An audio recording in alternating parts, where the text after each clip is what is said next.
So this is one of what we're calling our no value care parent partnership workshops.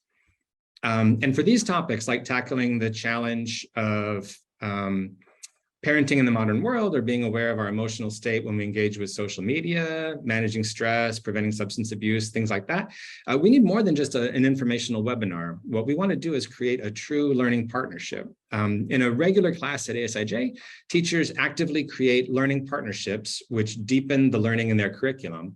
And these might be with students in other classes or grades, or at other schools, or with parents or experts or other community members. And these KVC Parent Partnerships are another example of that sort of relationship. What we want to do is connect ASIJ parents with the tools, the resources, the experts, and the understanding that will help us make sure that all of our students can navigate the difficult social and emotional challenges that they're facing today.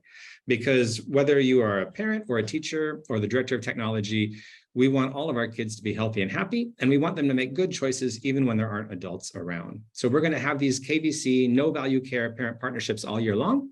We're going to be connecting parents with experts from the embassy, with outside experts, with ASIJ counselors, with students, and with each other. And some of those are going to be webinars like this one, and some are going to be in person, some at CHOFU and some at the ELC. But we've also curated some resources, so like some readings, some articles, books, podcasts, websites, some videos that we really like and that we think you're going to find useful. Today's workshop is about screen time and sleep habits and finding a balance. And so now I'd like to introduce you to today's hosts. I'm Warren Apel. I'm the Director of Technology at ASIJ. Hi, I'm Josh Raub. I am in charge of IT services here at ASIJ, and I'm also a parent of a middle school and a high school student. Good morning. I'm Randi Wilkinson. I'm the elementary curriculum coordinator. I'm also a parent of an 8th grader and a 9th grader, so also right in the thick of it. Good morning. My name is Nadine Dickinson, and I'm the middle school, high school curriculum coordinator. And I'm also a parent of a senior here at ASIJ.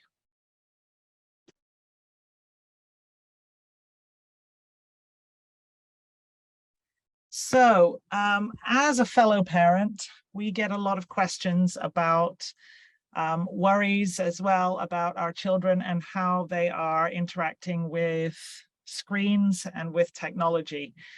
Common questions include things such as, how much time is healthy or unhealthy for our children to be spending on a device? What about blocking certain websites or limiting time spent on certain applications? Should I install VPNs, filters, or other blocking software on my child's iPad or computer? Is it safe for my child to be using YouTube or Google Chrome? Few more questions. These ones are a little bit more geared to the younger students with iPads, but we get parent concerns around how to make sure, well, really across the grade levels, how to make sure their child's sleep isn't being affected by their device. We know as adults that sometimes happens too. And then how much time do students spend on their device at school? And then what does that look like? What are they using it for? And then lastly, how should my child be using their iPad time at home? Or what are ways we can, cultivate their different interests, maybe via the iPad at home?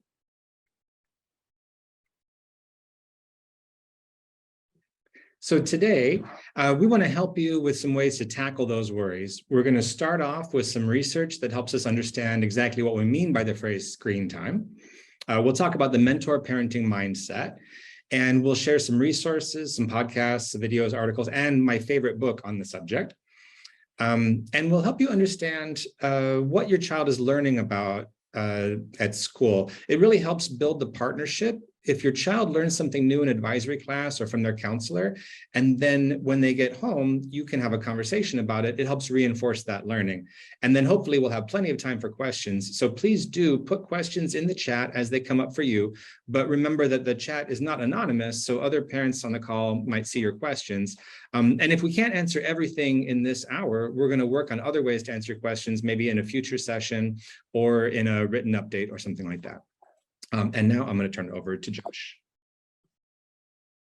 So we're going to start out today with this intro video. It's a great video. It's put together by KQED, PBS, and Common Sense Media or Education. It's going to give us a kind of overview summary. We'll watch the video. It's about 5 minutes, and then we're going to sort of unpack the themes in the video. So for now, let's take a look at this video.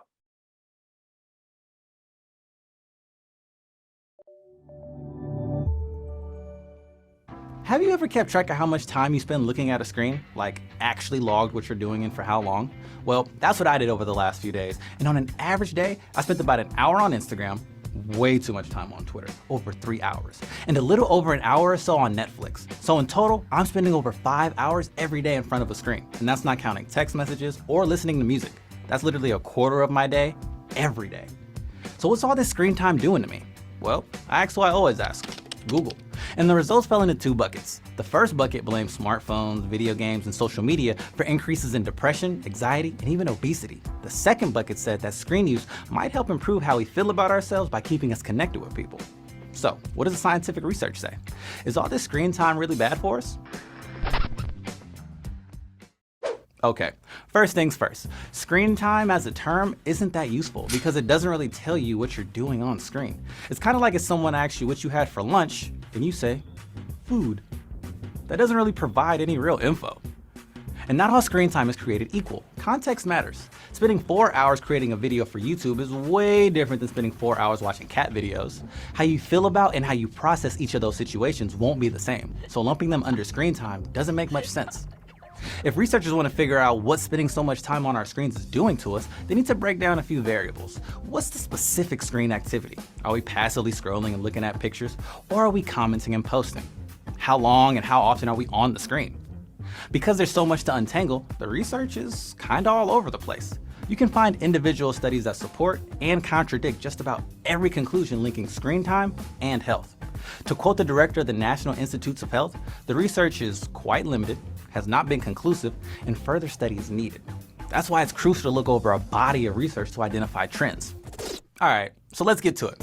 Our digital lives can take a physical toll on us, and I'll be the first to admit, I'm usually on my phone right before I go to bed, even though multiple studies have shown that that leads to bad sleep. And we all know what can happen without enough sleep. Concentrating on things is hard, you can get irritable. I sort of walk around like a zombie, and sometimes me no make when I talk eye. Sense? And it's not just me. In 1991, 26% of teens were getting less than the doctor recommended 7 hours of sleep a night.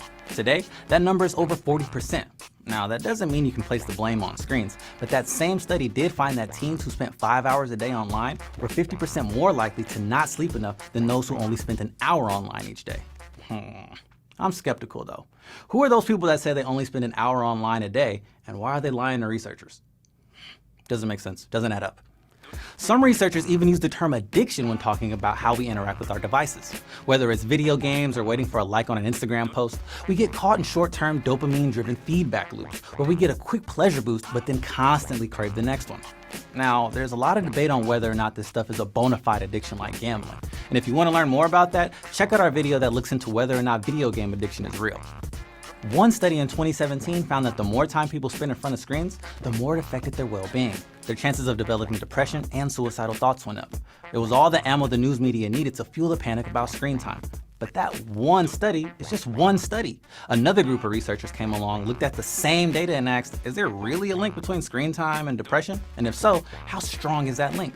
They found that screen time is correlated with depression, but that correlation is really small. In fact, it was the same as eating potatoes regularly. The correlation between wearing glasses and depression was even stronger. And we're not seeing headlines warning about potatoes and glasses ruining an entire generation. So maybe screen time in general is less important than we think. The connection between screen time and health gets a little bit clearer when you look at how people are using their screens. It's not just about quantity, it's also about the quality. Passive screen time, things like watching TV or scrolling through your Instagram feed, is usually associated with the negative stuff, like depression, moodiness, anxiety, and even laziness. Active screen time, stuff that engages you physically or cognitively, can actually be helpful. Screens also allow us to stay connected with people. With technology like FaceTime, I could talk to my best friend who's on the other side of the country right now. Now sure, some people have to deal with feeling overwhelmed because of drama or feeling pressure to only post a highlight reel of themselves to make them look good to others. But in many studies, a majority of teens say that social media mainly helps the relationships they already have with their friends. And almost 60% have met a new friend, like me. I just recently visited a homie in Canada who I've known online for like 7 years, so that was pretty awesome. Shout out to Shannon. And when you look at stuff like multiplayer video games, Twitch streams, or Reddit, wandering around online allows you to find your tribe. If you don't quite fit in where you live, or you live in a small or isolated community, quality screen time might be essential to keeping you sane. So, what do you think? What screen activities do you value, and what do you want to cut out? Let us know in the comments below. Oh, we want to give a shout out to Common Sense Education, who we collab with on this episode. Thanks a lot, guys. And we have 2 more episodes with them coming out, so stay tuned for those. And if you're a teacher, check us out on KQED Learn. Till next time, guys. Peace out.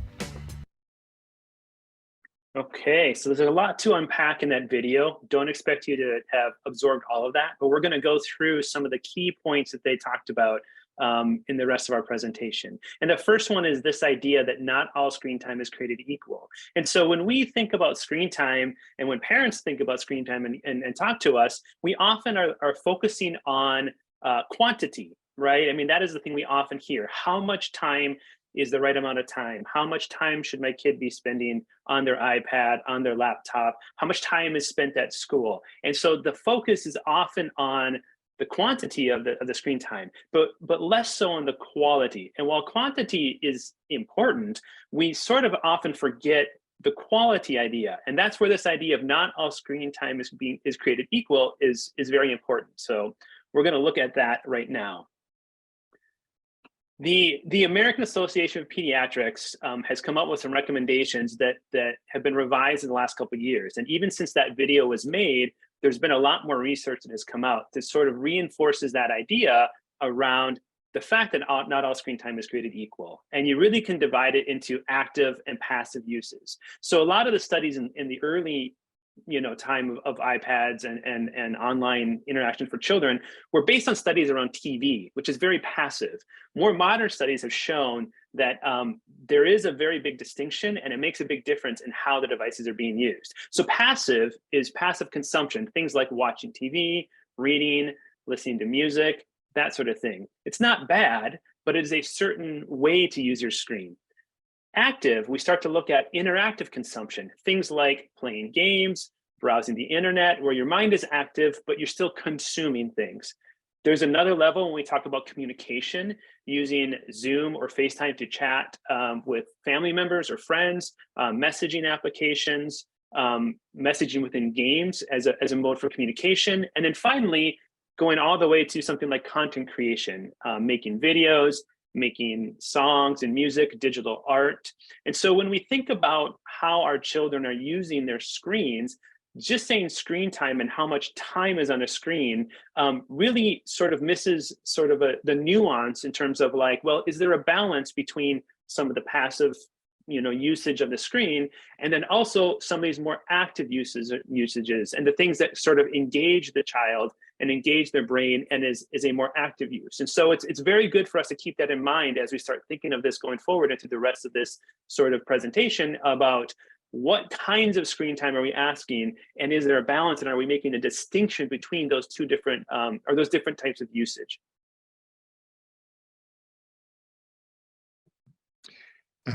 And we know that it's critically important for all of us to get enough sleep. And that's true for adults and kids alike. And there was a lot of research to unpack in that video, and there's also a lot of advice. One of the things we try to do is stay on top of this research and update our advice as the evidence changes. But for right now, this is what we recommend to make sure that screens don't negatively affect your sleep or your children's sleep. And so first, pay attention to the activity. This is not just a blanket rule like no screens before bed, because the activity that you're doing before bed makes a difference. If you're playing Wordle, that might be relaxing, but if you're playing Fortnite, that might get you all amped up and excited. But also, the effect of those activities might be different for different people. So you kind of have to pay attention and be reflective about whether the activity you're doing interferes with your sleep or not. And even if it's okay to read on your phone or on your iPad before bed, if that doesn't affect your sleep, it's really important to keep the device out of the bedroom. And one of the reasons is because when we wake up in the middle of the night, there's a temptation to check for new messages. And that is just really too great. If your phone is under your pillow and you wake up, that's going to affect your sleep if you really feel like you need to check your messages. So a good solution there is to put all of the chargers together in the living room and charge the whole family's devices together overnight. And also, light does affect our sleep. And of course, the research is a little bit different and hard to understand, but having the lights dim before bed helps, and the bright light from a device can affect your sleep quality. So when I read on my iPad, I use the nighttime setting with tan letters on a black background. But if that affects you differently, you need to be aware of that and make sure that the light from your device isn't messing up your sleep. And making sure that the devices don't beep, that's really important. So you can use the sleep focus setting to make sure that the phones and the iPads and the computers don't beep at night. One thing that you can do to help make the phone, the device, the technology quiet is to build that into your family media agreement. We're going to talk about those a little bit later, but discussing the ideal bedtime settings as a family. This is important to kind of say, like, at 8:30, my device is going to stop making noise. That's going to help me sleep. Also, remember, no matter what your kids say, you do not need to have a phone as your wake-up alarm. If your phone or your kid's phone is causing problems with sleep, you can get an old-fashioned alarm clock and use that to wake up so that the phone can stay out of the bedroom. And one of the things I really like about this, it just doesn't have to be a top-down because I said so kind of rule. If we all recognize that quality sleep is good for the whole family, we can work together and figure out where the phones are going to be at night and what the settings need to be and what the rules are going to be, and that we all just agree not to let the devices interfere with the sleep. And if you want to know more about blue light and the current scientific research and sleep, Nadine is going to share some of those resources right now. Yes, there's a lot out there. And so these are just three that you might turn to. The first one there, screens, are they ruining our brains and mental health and eyes? And it does give us some data about the latest studies. And the good news is it's not all gloom and doom. The middle one, Sleep is Your Superpower, is a great TED Talk, which covers the importance of sleep, plus strategies to help us all improve our sleep quality. And it's well worth 20 minutes of your time to watch that. And finally, the one on the right, 5 strategies for coping with screen-obsessed kids. I think we all feel that sometimes as parents. But it does give some practical tips for managing balance with devices. And we will be sharing these slides with you later, so you will have access to the links so that you can dig into these resources if you wish. And I'll just jump in and say, because a question came up in the chat around blue light, definitely read and watch or listen to the podcast, the Science Versus one, because they dig into the question of blue light. And the spoiler is blue light is not a thing. So light before bedtime, light shining on your face before you sleep, yes, that can affect your sleep for some people. The idea that computers have this blue light and that's affecting ourselves in a certain way, the latest research says that is not a concern. So light before bedtime may affect you because sometimes bright lights can affect different people going to sleep, but blue light as a distinctive light is not a thing. So if people are trying to sell you orange sunglasses and things, these computers, don't waste your money on that. If you like the looking through the orange glasses, more power to you. But if you're doing it to cut blue light, it's not something you should worry about. Okay, so let's talk about different parenting approaches. So we already talked about, okay, reevaluating screen time and different types of screen time. So as parents, how do we approach that? Well, there is a lot of research going back decades around different types of parenting strategies. And those are usually referred to as authoritarian, permissive, and authoritative. We are going to reframe that around device usage. And we're going to look at 3 parenting strategies: mentor, enabler, and limiter, and define sort of what those mean. So let's start with talking about a limiter parenting approach. A parent who is approaching with a limiter approach may not give their child permission to use their device. They may lock it down, block apps. After they come home from school, take that device, put it up in a cupboard, and they're not allowed to use it at home. Very extreme, but even something as much as they say, nope, sorry, you can't use Instagram. You're not allowed to have an Instagram account because that's social media, and we don't do that in this household. Done. That would be a limiter approach. Looking at that same sort of idea through an enabler lens, an enabling parent, parenting style, maybe one who says, I don't really understand technology. I don't really get these apps and things. I don't know. Do what you want and say, okay, whatever, you can have your Instagram account, go have fun and just do it, right? And kind of hands off, not engaged with what's going on. And finally, a mentor parenting style. So for the mentor parenting style, that is sort of the sweet spot of, okay, let's set some limits, let's set some guidance, let's have conversations with our children, but also let them try things out under our supervision and guidance. So an example in this sort of Instagram account example, they may say, okay, you want to have an Instagram account, let's sit down and have a conversation about what is Instagram? What are you going to use it for? Why do you want it? How do you want to use it? And try to understand where the child is coming from. Are they wanting to engage with their friends? Are they wanting to follow celebrities? What is their purpose of using it? And then downloading the app together, getting the accounts signed up together, looking at the privacy settings, talking about age restrictions. A lot of social media have a 13 or older age limit. Making sure you talk about how is their data used, how are they identified, sharing personal information, having them share their password with you. That's a good tip. Always have your children share their passwords with you. And it's a safety thing. Hey, I need to be able to help you out if you get locked out of your account or something happens. I need to be able to help you out, sharing password, and then letting them have that access and then doing check-ins with them. So the mentor parenting approach is the one that we try to encourage people to gravitate towards whenever we can and as much as possible. Having that sort of conversation. You may not be an expert at TikTok or Instagram or Fortnite or whatever, but you are the parent who does have more life experience around giving guidance, around issues that are parenting issues and not necessarily tech issues. Now, there are times where I may be a little bit more of an enabler, for example, on a 14-hour plane ride, and I say, have your device and go to it, right? So there are times when you might use each of these different styles. We just know that the research shows that trying to spend as much time in the mentor parenting area is sort of the first step, is to say, like, okay, let's try to have that mindset as we approach it. When your child says, oh, I want to play a little more games, you have to say, deep breath, mentor parenting. How would I approach this from mentor parenting style? Instead of saying, no, you can't, right? So that is the frame of mind we want you to sort of be thinking about. And for the rest of the presentation, thinking about, okay, if we are following that mentor parenting framework, how would we approach this device usage?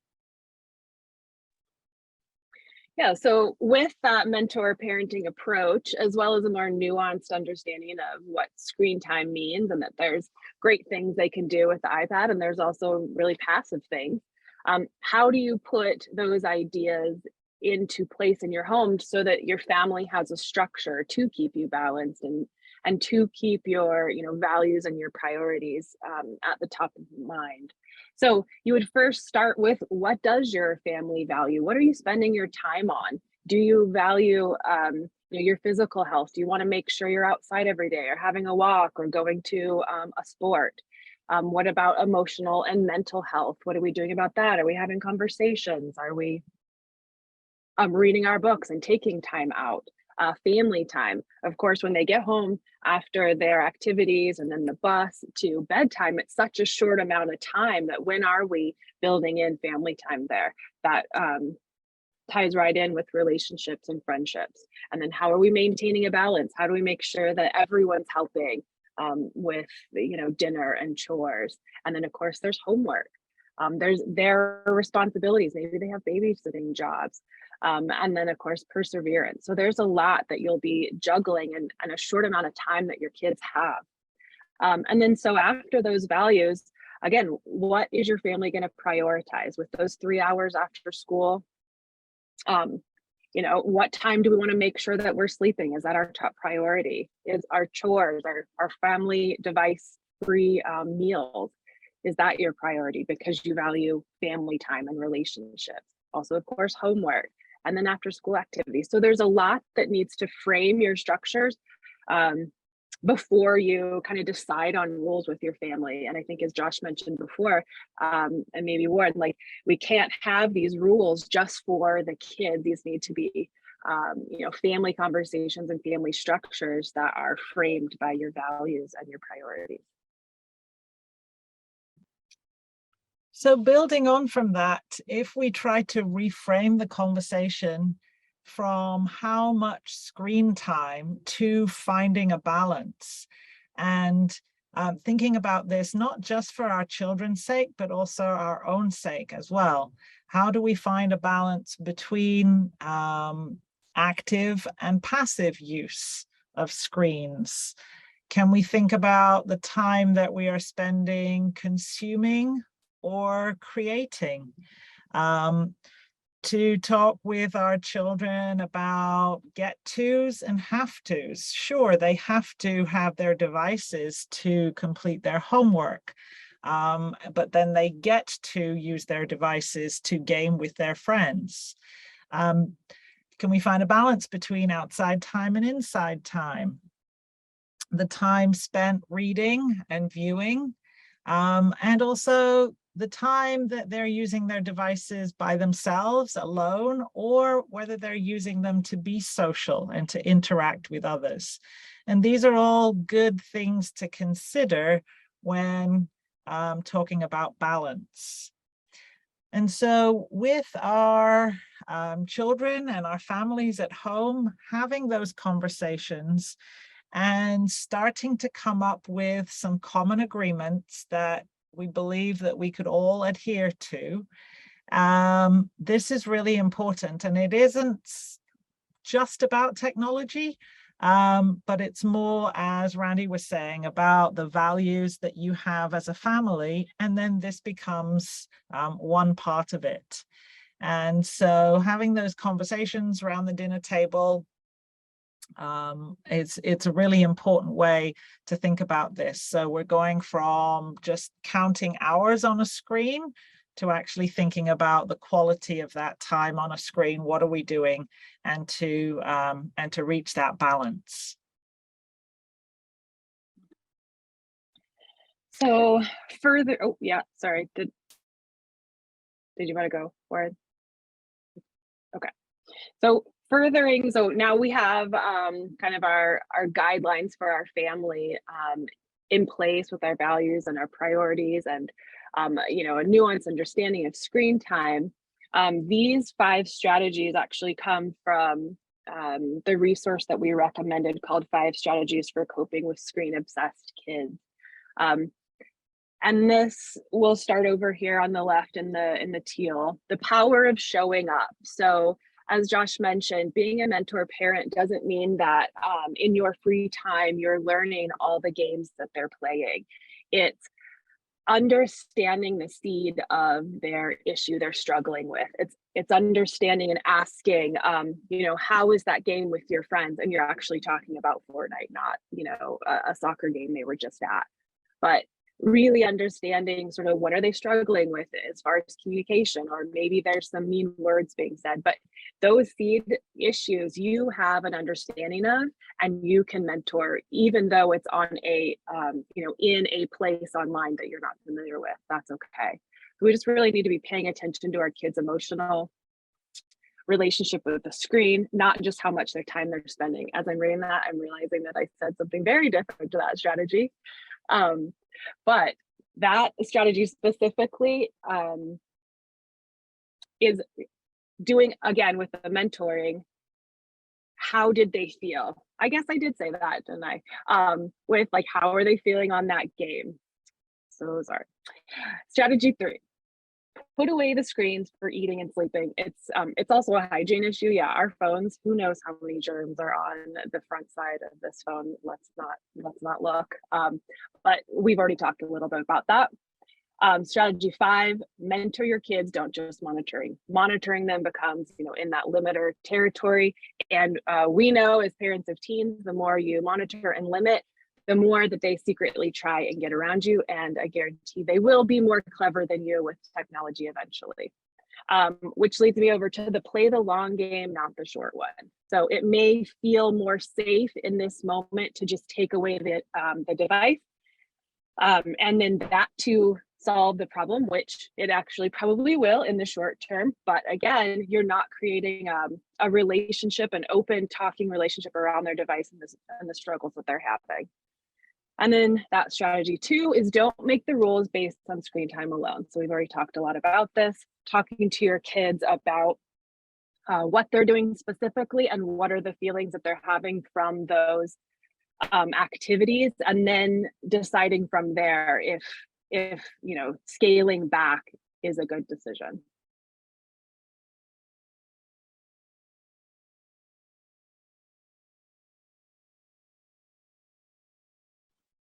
So Warren's favorite book, as he mentioned at the beginning, is called The Art of Screen Time, how your family can balance digital media and real life. And this is written by Anna Kamenetz, and she writes for PBS a lot about parenting and a lot about technology. And just sort of to sum up the ideas from the last few slides is that she, from research, knows that when parents get involved with their kids' technology use, risks go way down and positive effects go way up.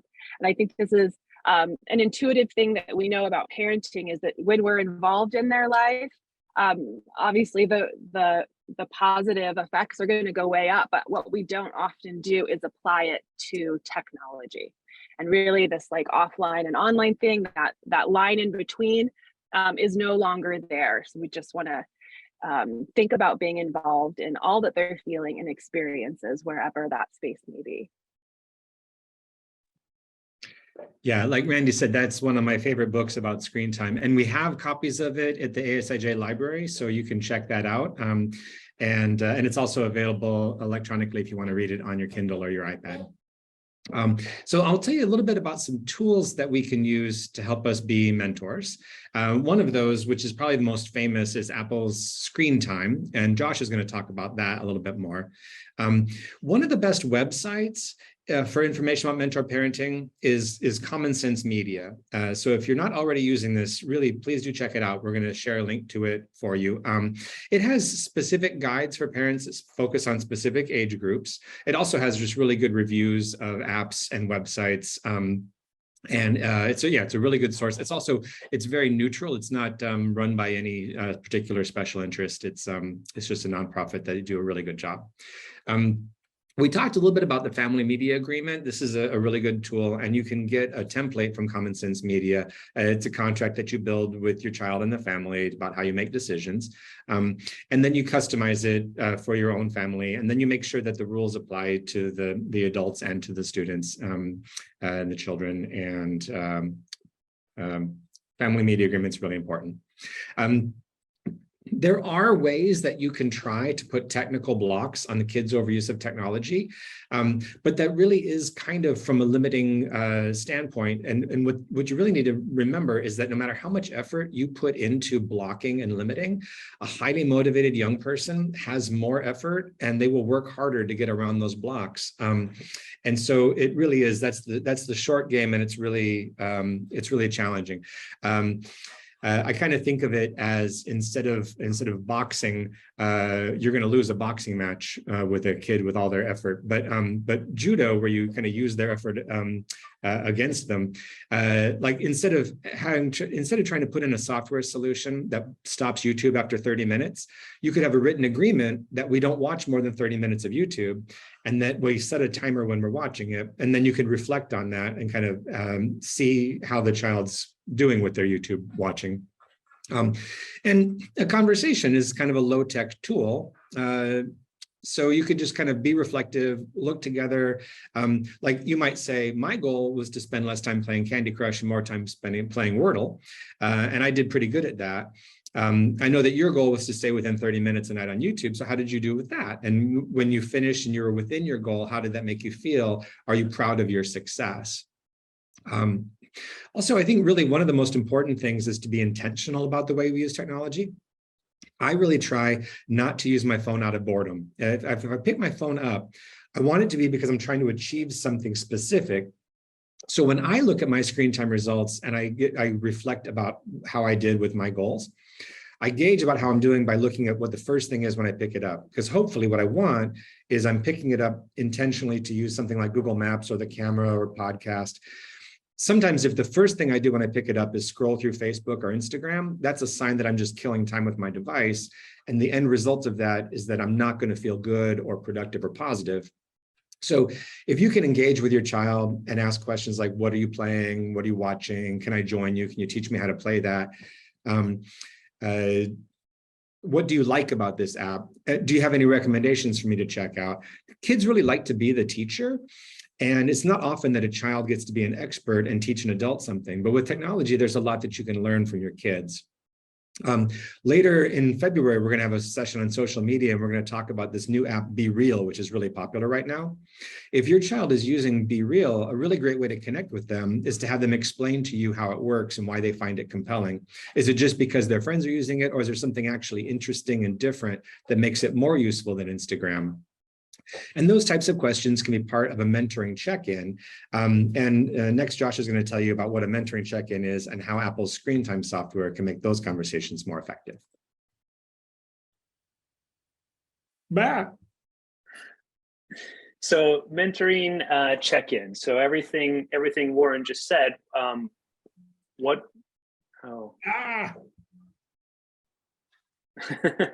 So mentoring check-in, I'll start while Warren gets the slide up. Mentoring check-ins, everything that Warren just said, one of the tools that you can use to do those check-ins is a tool it's actually called Screen Time that Apple has. At our school, we use iPads, we use Apple laptops. So the Screen Time tool is built in already. And what that tool can give you is if you enable it on your child's device, it can provide a really good sort of graph of the data of how they are using their device. And it will break it down to the different categories or by app. So you can see on the slide that on the right, you can see that it has the most used apps listed on the bottom, but it also has, if you look under the graph, different categories. What is productivity? What was sort of creativity? What was sort of just passive entertainment? So they can get a sense on a daily basis, on a weekly basis, sort of how they are using their devices. And what's really nice about that is that really dovetails with what Warren said, is that you say, okay, we have these agreements, we have these things, these goals we maybe have. Instead of saying, how long have you been playing on your phone, or what are you doing? It's like, hey, let's have a discussion. Let's look at this graph together. It's a good data point to have that conversation as a starting point. Let's compare our graphs. How much did we both spend on our device yesterday? What did we spend on doing? Because as we know, when you use your device, you oftentimes get sucked in and oops, there went an hour and I didn't even realize it. And oftentimes when I've had these discussions with my children, that is what happens. They didn't realize how long they had spent. And instead of me saying, you're on YouTube too long, give me the chance to say, let's check the graph. What do you think? And when they look at it without my prompting and they say, oh, wow, I was on YouTube too long, it has a much stronger impact than if I were to come down on them and say, you're doing too much YouTube. They'll just roll their eyes at me at that. But when they look at the graph and I give them the chance to look at it, they say, yeah, maybe I need to sort of rethink, how I'm using my device. Maybe I'm kind of out of balance. And so the graphs in screen time are extremely valuable. Less valuable in the screen time tool are the ability to block apps and limit times. I stress and we say, don't turn those on right away. Start with the graphs, start with the conversations. And then if your child says, I'm having a real hard time not getting sucked into YouTube, could you maybe turn on a time limit for me? And then you can have an agreement, have the child be active in their decision about, I think I'm out of balance on my YouTube time. Can you put on a limit? I only want to do 1 hour of YouTube a day. That is when it's useful. It's not useful or it's not productive for the parent just to say, you only get 1 hour of YouTube a day. I'm going to set it at that. Because then the child never gets a chance to sort of self-reflect and evaluate, am I in balance with what we've discussed of as our family, based on our values, based on balance, how am I doing? So a question came in the Q&A around how much active screen time is considered okay. I'm sorry, I'm going to give you a bit of a non-answer. It's up to you. And I think what I would say is that it needs to be in line with your family agreements. Every family is different. Every priority is different. But my suggestion is to come up with a time about how much active screen time is considered okay. Well, you can come to that decision when you make your family agreement. In our family, we value and we balance some outside time, some inside time. Some YouTube time is okay, but if you're going to do a lot of YouTube time, we're not going to watch as much. You're not going to watch as much TV. And if you're using a device, I'd prefer it were a little bit more active, actively using it for messaging, creating things. And I think once you sort of, instead of thinking about it in terms of time, how much active use is okay, setting up a list of here are the things maybe to balance in your day. Some outside time, if they play an instrument, some instrument practicing time. Some fun time to veg out and watch some YouTube, some time that's reading, some time that is being creative, maybe some game time. And I think if you set that balance out, you're not going to be as concerned about the time, because in the natural achieving of that balance, there will be less of a concern that they spend too much time on their device doing active things, because you've already sort of set and established these sort of balances with their other activities. Okay, and so leading into the next slide, a great question just came up about, do we have these discussions with our middle schoolers? And the answer to that, Randi and Nadine are going to discuss. Yeah. So first, I did want to say too that leveraging digital is a dimension in each of the portrait of a learner competencies. So along with learning how to be a critical thinker, there's also a leveraging digital to be a critical thinker, where we're stressing to kids, how can you use your digital tools in a way that gets your message across? So it's just another tool, just like your pencil and your paper is, or your markers and your posters. So really thinking critically about the tool, or how can you communicate with people? So know that goes school-wide, and that's part of the portrait of a learner. And then specifically in elementary, again, this is just these are the foundational years, and as much as possible, we try to stress again that there is no offline, online, kind of way we switch over and behave differently. But when we're talking about how we're a member of our community and our classroom community, our school community, how does that look when you're in an online space? How does that look when you're on the playground? How does that look when you're in a small group in the classroom space, or a whole group? So really trying to think about how they can maintain, their values and their integrity and their character, no matter what space, be it online or offline. And then some specific skill building that we need to do with the youngsters is to talk about safe and balanced use of their device and their account. This is all the way from literally, how do you walk with your iPad, and should you be playing a game while you're walking? The answer is no. The little guys talk about eye hugs, and they walk with their iPad, hugged to their chest so they don't drop them. Moving up, grade 2, we're introducing passwords and how to make a unique password, making sure they understand that the iPad code, the 6-digit usually numbers, is only something they do with their parents or their guardians, so that they don't get locked out. We've all seen the dreaded wait 5 minutes and then it works its way up to days. So they love making their passwords in 2nd grade, and then having their super secret password, they call it. And that is a skill that they develop all through the years, and we have ways of reminding them. So then other things like digital footprints and online friendships, such as asking their friends before they take a picture, showing their friend the picture before they put it on the infographic they're making. And then knowing that their digital footprints are growing, and that they would be adding to their friends' digital footprint, and that's why they ask. This comes into play too when we're giving feedback online, whether that's on Google Docs or Seesaw.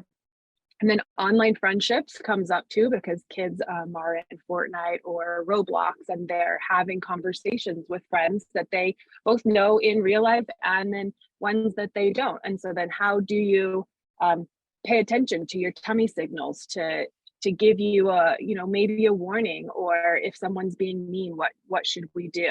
And again, it's always, well, what would you do if you were face to face? What words could you use? And then before you fly off a response, again, what would you do if you were in person? You would take a deep breath. Maybe you would ask for help before you responded.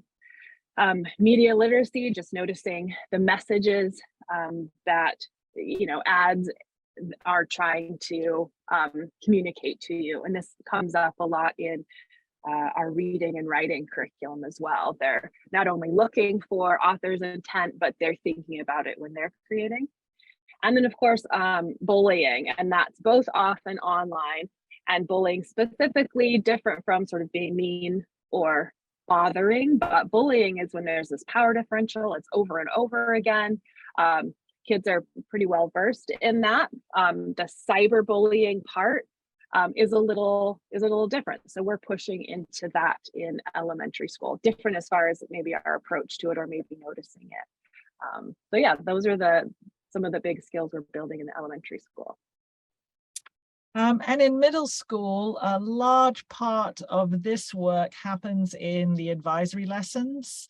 So with the child's advisor, but also with the help of the counseling team as well. And this is a program that starts off talking about finding a balance in a digital world, much like what we've been discussing today, and helping the students understand that idea of it's not just the number of minutes or hours you're spending in front of a screen, but it's what you're doing with that time. Middle school also deals with responding to hate speech. This idea as well of sort of, when they follow certain celebrities and a celebrity says something, and then you have that whole cancel culture. So just helping them understand the digital world out there beyond their own small group of friends or beyond ASIJ as well. Helping them think about who they are online. Who are they portraying themselves as? Are they a different person in real life to who they are online? And what is their intention there? And these very curated Instagram accounts, and what is real and what is not real. Really sort of helping them tackle that issue. And then also looking at digital media and the brain, and as was alluded to earlier, those dopamine hits where you just want to be reinforced all the time and see how many likes you've had, or helping them navigate that world too in middle school. Also in high school, the bulk of this work happens through advisory lessons, and it's much less conversation in high school around screen time than it is around healthy digital use. And we do talk to our high school students about using devices near bedtime, and this is a challenge because they are all often on their devices for schoolwork very often too. But how do you transition from just having spent several hours in front of a screen for schoolwork to going to bed? Do you switch then to do something on a screen, but more for relaxation? So healthy habits around bedtime. Online bullying again, and you can see that sort of a through line all the way from ES through MS up to HS. It looks different in the different divisions, obviously. But it's still something that we need to help our students be equipped for. Internet safety too, it looks a bit different in high school to ES, but that's also an issue that the students need reminding about. Very much social media discussions around what's appropriate and how to be aware of phishing. And both middle and high school, as I said, they tackle that largely through the advisory time, but also the counselors are involved in helping with this issue too.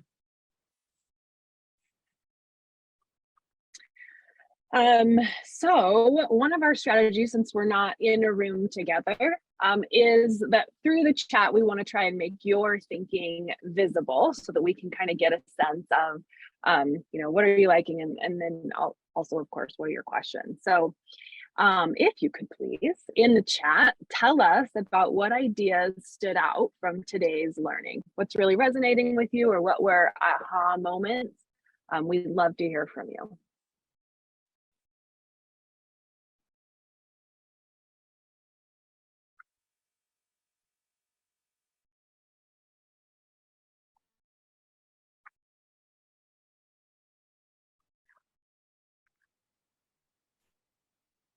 Thank you, Vanessa, for jumping right in there.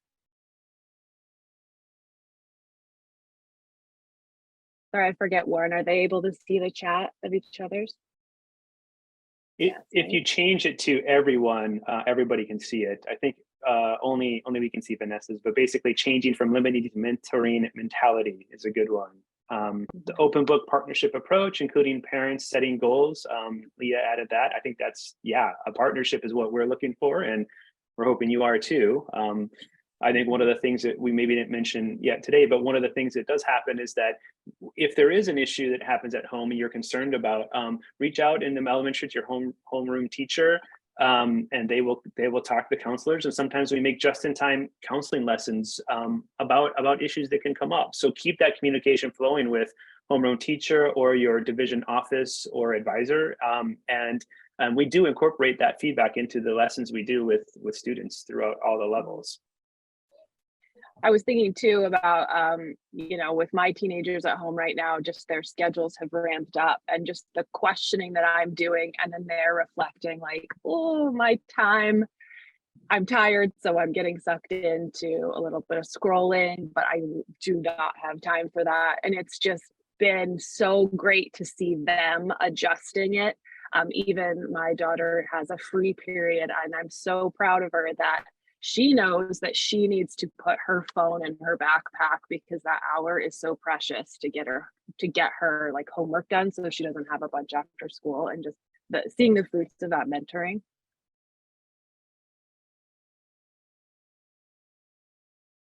Yeah, Tracy mentions here, I like the idea of having your child teach you about the applications they are using in order to engage with them and understand why they're using it. That's been great. I know Josh plays video games with his kids. I don't go that far, but I do like using Be Real with my kids. That's a fun one. There's a question around, do we have monitoring software at our school looking at what kids are researching in words and topics? Is that something parents should consider at home? That is a very good question. We do have some software and some filtering that does a very basic level against the most sort of offensive things on the internet. The question about should you set up sort of filtering software and things at home, our recommendation is, there in the screen time settings, you can do some things like block adult websites and that sort of thing, and I think that is fine. The question about should you set up monitoring software to see what your child is searching for and looking for disturbing words and topics, that's a big subject. The one thing I think that I will say just today on that is that having conversations with your kids about what they're searching is going to get more out of it than having some software to see what they're typing into Google or that sort of thing.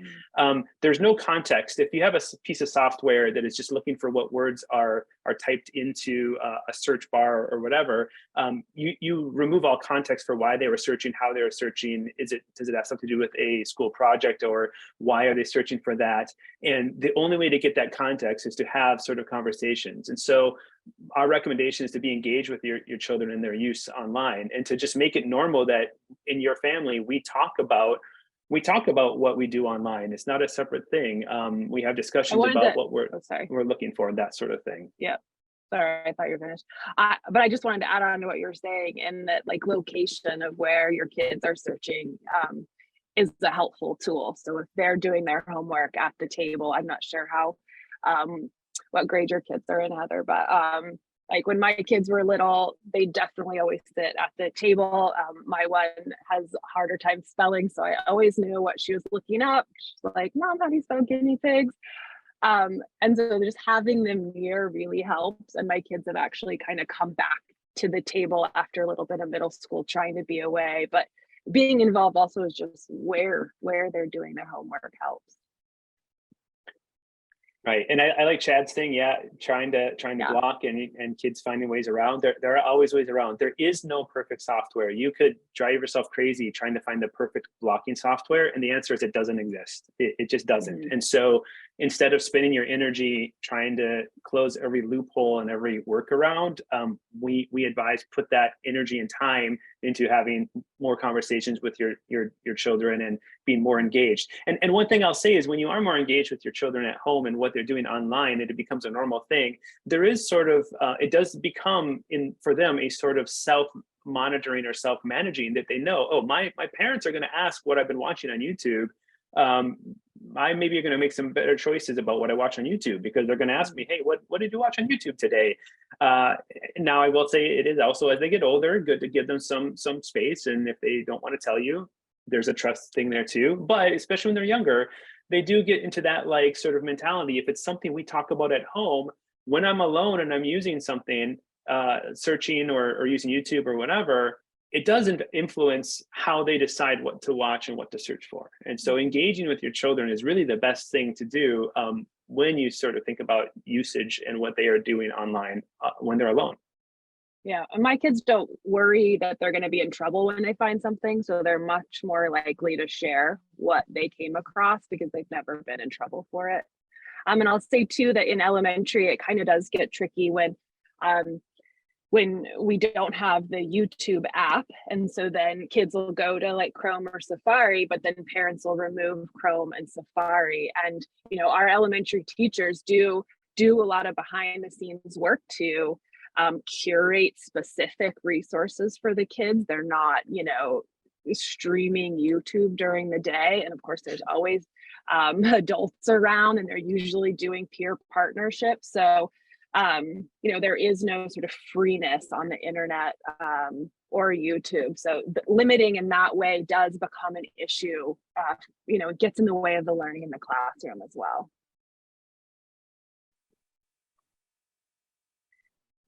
So yeah, Warren, sorry, put up just what questions do you have about today's topic? So we invite you if you have any more questions about today's topic.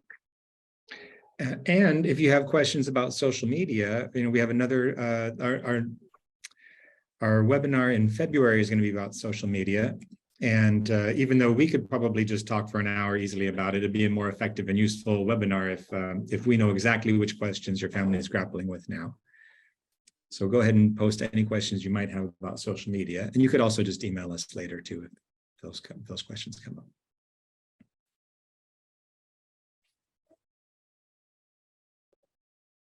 We have one question about possibly getting some more of the detail about what's discussed in the middle school and high school topic areas, and that might help them start some conversations at home. Yes, yeah, we'll note, and that's noted, and we'll see what we can do about sharing a little bit more info about those topics with parents too. And we're almost out of time, but I do want to just put in a reminder about our upcoming No Value Care Parent Partnerships. Stress management is coming up live in person on November 14th in the MPR and Chofu campus. And then in February, we'll have another webinar like this one on social media. Building healthy habits, and I hope that you can all attend that. And then we'll also be sharing the recording of this and all the resources, and also the social media session. We'll share the recording of that also. And I'd like to close by thanking my co-hosts, Nadine, Randi, and Josh, and thanking everybody in the audience who showed up. I hope that the session was helpful and informative, and we look forward to seeing you again.